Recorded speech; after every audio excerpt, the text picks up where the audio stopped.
Hey guys, welcome back to another video on the Inside Spurs channel. Hope we're okay, hope we're enjoying our Friday. Well, it's now afternoon, early afternoon. Obviously the weekend is so close. If you're still working, lads, a few more hours, you're done. Kick your feet up, have a cold one, all right?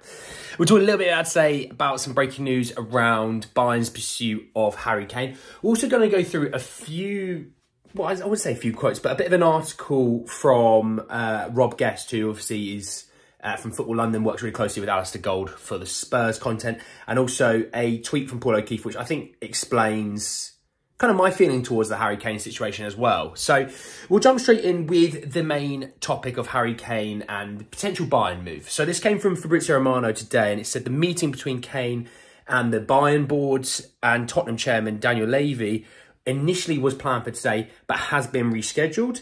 It will take place early next week. And the Kane deal has not progressed. It's still at the same stage of, there was a bid just over 2 weeks ago. It's been rejected. Another one is coming. And I think really being on Spurs Twitter feeds today and kind of just going through kind of quite a few different accounts, I think the genuine feeling is this deal is going to be going through. I think a lot of people do see Harry Kane going to Bayern Munich. Obviously, it is his birthday today. He's turned 30 today.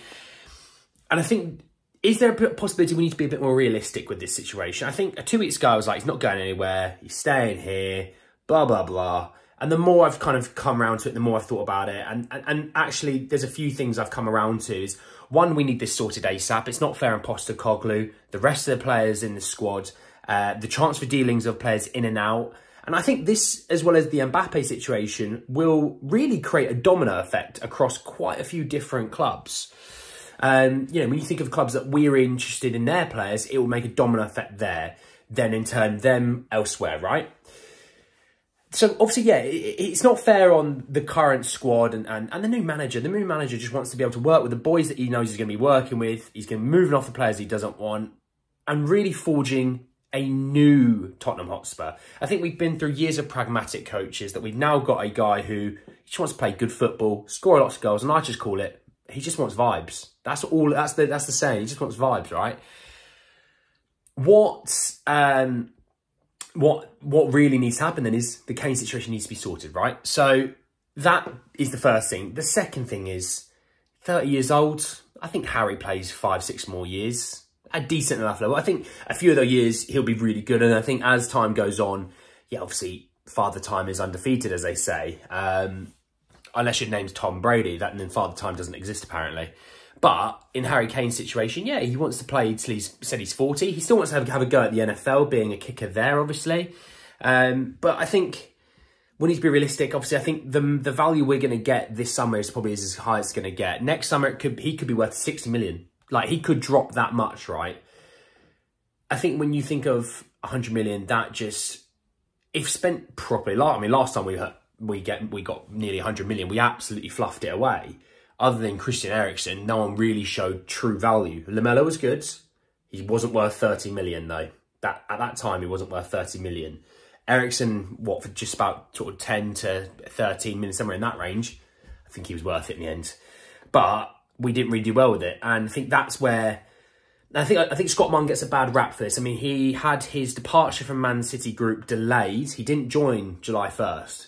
He joined well into this month. So he hasn't had time to really put his footprint on this club. So I'm going to hold reservation about my feelings towards Scott Munn. It's not fair to judge him on anything just yet. We have to give him some time. But in the past, we've kind of fluffed away this money. And I think there needs to be an idea and a plan in place now so we don't panic buy people. We should be looking at striker options now and going, look, we're going to be getting rid of Harry Kane. Let's go and get him. Let's go and get him before we get the money, before they then take that price of, let's say it's 60 million, it's now 70 million. Now you're getting less money to spend on other areas. Get him in, get other players in, and then you say to Bayern, right, there you go, there's Harry, there's 100 million. And I think the deal should be about 100 million, maybe even just a tad bit more. And potentially there's a buyback clause, I don't know. But for me, it's about the money. But I doubt Bayern, if Harry wanted to go back to Spurs, I doubt Bayern would step in his way. There'd probably be that thing where he's been good to you, you be good to him. And I think that's how Bayern normally act with players then leaving their club. They allow them to. Look at Sadio Mane, for example, to Al Nassr. For for us right now, we should be looking to really kickstart a new era. There's a lot of players still from a Pochettino side that we really need to move on. You know, you look at Davinson Sanchez as being one of them, but we could do with having fresh blood, a fresh style of play. And we want players how, when we first started under Pochettino, just eager to play, eager to press. It didn't matter that we conceded four. We wanted to score 5. Pressing high, putting pressure all across the pitch. And that's what we need. And I think people like Kolo Muani he would have that kind of drive to say, I'm at a club now where I'm going to get more eyes on me. You know, hell, I want to be a French starter. I'm at a club where maybe I'm going to get that more of an opportunity.